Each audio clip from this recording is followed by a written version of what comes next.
Sir பராசக்தியோட single ஒரு பக்கம் அவங்க ரிலீஸ் பண்ணியிருக்காங்க. அதே மாதிரி ஜனவரி 9th கட்டாயமாக ஜனநாயகன் வரும் அப்படின்னு சொல்லி அவங்களும் கன்ஃபார்ம் பண்ணிட்டாங்க அதை. ஸோ 2 படமும் கிளாஷுக்கு தயாராகிட்டாங்களா? 2 பேருமே முன்னாடியே அறிவிச்சிட்டாங்களே. ஜனவரி 14 அவங்க அனௌன்ஸ்மெண்ட் பண்ணிட்டாங்க. இவங்க ஜனவரி 9th ஏற்கனவே சொல்லப்பட்டது தான்.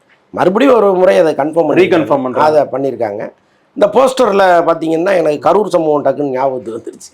அவ்வளோ கூட்டத்துக்கு மத்தியில் அவர் நிற்கிறத பார்த்தேன்னா உலகமே அதை மறந்து போகணும்னு நினச்சிட்டு இருக்கும்போது மறுபடியும் அதை ஞாபகப்படுத்துகிற மாதிரி ஒரு போஸ்டர் எதுக்குன்னு நமக்கு புரியல. பட் மக்கள் என்னோட ஜனங்களின் நாயகன் அதை அந்த போஸ்டர் சொல்லுது. பராசக்திக்கான வரவேற்பு எப்படி சார் இருக்குது? ஆமாம், அந்த ஃபஸ்ட்டு சிங்கிள் சூப்பராக இருந்துச்சு. அந்த சாங் கேட்கும்போது அவ்வளோ பிரமாதமாக இருந்துச்சு.